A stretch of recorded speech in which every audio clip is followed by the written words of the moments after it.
जियो BlackRock mutual fund house का एक बिल्कुल नया नवेला म्यूचुअल फंड जो कि रिसेंटली लॉन्च हुआ है 10 अप्रैल 2026 को ये लिस्ट हुआ है।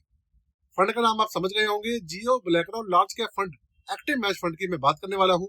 ये एक एक्टिव मैच फंड है जो कि जियो ब्लैकरॉक की तरफ से आता है। साथ में ये एक AI human based mutual fund है। जिस तरीके का जियो ब्लैकरॉक फ्लेक्सी कैप फंड है, सेम टू सेम उसी तरीके का ये भी एआई ह्यूमन मैनेज्ड चौथे नंबर का इंडिया का फंड है।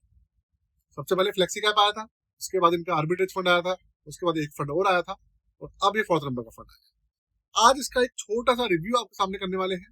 जब से लॉन्च हुआ है तब से अभी तक परफॉर्मेंस कैसी रही है, कैसी नहीं रही है, इसका पोर्टफोलियो कैसा है, क्या चीजें हैं, जो भी लेटेस्ट अपडेटेड चीजें हैं वो आपके सामने मैं पेश करने वाला हूँ। तो भैया सबसे पहले एंड तक बने रहिएगा, चैनल को सब्सक्राइब जरूर कर लीजिएगा और वीडियो को लाइक करके जाइएगा। चलिए शुरू करते हैं। कंप्यूटर स्क्रीन पे आपको लेकर चलते हैं, फिर बात।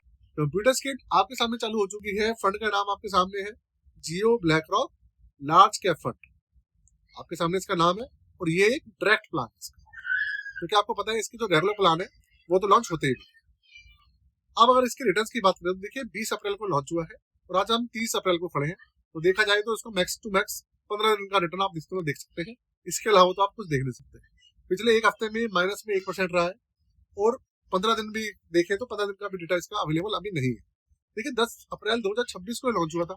BSE 100 TRI इसका बेंचमार्क है और आपको बता दूं ये एक ओपन एंडेड स्कीम रहने वाली है। एक्सपेंस रेशियो यहाँ पर मेंशन नहीं है, लेकिन एक्सपेंस रेशियो है इसका 0.50%, मतलब आधा प्रतिशत इसका एक्सपेंस रेशियो है। AUM वगैरह इसका अभी बताया नहीं है इन्होंने, लेकिन हाँ भाई AUM अभी इसका क्या कहा जा रहा है कि वो भी थोड़ा सा ठीक ठाक है, लेकिन जियो ब्लैकरॉक फ्लेक्सी कैप फंड की तरह नहीं है। बात करें इसके रिटर्न्स की तो रिटर्न्स तो अभी ना उसमें पॉजिटिव है ना ये नेगेटिव है, क्योंकि आप देखिए इसका एनएवी 10 रुपए से 10 रुपए पे चल रहा है अभी। अच्छा, बात करें 500 रुपए से इसमें SIP, 500 रुपए से इसके अंदर लमसम वगैरह शुरू होता है। और इस फंड के अंदर खासियत एक और है, इसके अंदर किसी भी तरीके का एग्जिट नोट नहीं। ना जाने क्यों जियो ब्लैकरॉक वाले इसका AUM और इसका जो पोर्टफोलियो है वो रिवील नहीं करते। रीजन क्या है, रीजन ना जाने क्या है। अब बात करें इसके अंदर किस तरीके की कंपनीज हो सकती है, तो देखिए जहां तक मुझे मालूम आता है इसके अंदर लार्ज कैप कैटेगरीज की कंपनी ये एलोकेशन जो है वो ज्यादा करेगी। लार्ज कैप कैटेगरी का फंड है, लेकिन लार्ज कैप के अंदर अगर सेक्टर्स की बात करें, देखिए सेक्टर्स के अंदर ना स्पेसिफिकली इन्होंने जियो ब्लैकरॉक फ्लेक्सी कैप फंड से बहुत सारी चीजें सीखी है। इसके फंड मैनेजर वही है साहिल और तनवीर। तो ये क्या करेंगे, जो इसका फाइनेंशियल सेक्टर है उसको ज्यादा एलोकेशन रखेंगे, IT सेक्टर वगैरह को, जो कंज्यूमर सेक्टर है और इसके अलावा जो एनर्जी सेक्टर है उसकी जो हिस्सेदारी है दोनों 10% ये रखने वाले। तो इसका जो आपको पोर्टफोलियो है वो काफी सिमिलर देखने को मिल सकता है जियो ब्लैकरॉक फ्लेक्सी कैप फंड की तरह। कुछ स्टॉक्स अलग रखेंगे, बाकी काफी हद तक जो मेन स्टॉक्स हैं वो वही रखने वाले हैं जो इसके अंदर रहेंगे। अच्छा, फंड जो माइनस में चल रहा है या 10 रुपए में लॉन्च हुआ था अभी भी 10 रुपए में घूम रहा है, उसकी कहानी क्या है? उसकी कहानी ये है कि अभी लार्ज कैप स्टॉक जो है चल नहीं रहे। ट्रम्प चाचा ने आपको पता ही है क्या कहानी कर रखी है, किसी भी तरीके से वो मार्केट को उठने नहीं दे रहे।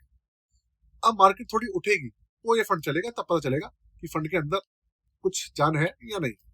बाकी तो दूसरे जो लार्ज कैप फंड है वो तो फिर भी थोड़ा बहुत चल गए हैं, लेकिन अभी ये भी स्टेबल चल रहा है, रुका हुआ है बिल्कुल। हल्का फुल्का नेगेटिव गया था लेकिन इसने रिकवरी दिखा गई। ये चीज है दोस्तों। डिटेल में इसके अंदर तब जाएंगे जब इसका पोर्टफोलियो आ जाएगा, इसके 2-3 महीने और हो जाएंगे, तब इसका किसी से कंपेरिजन करेगी, तब पता लगेगा कि भाई दोनों के अंदर एक्चुअल में कहानी चल क्या रही। ठीक है, बाकी वीडियो को मैं यही खत्म कर रहा हूँ। जाते जाते चैनल को सब्सक्राइब कर दीजिएगा और वीडियो को लाइक जरूर कर दीजिएगा। आज के लिए जय।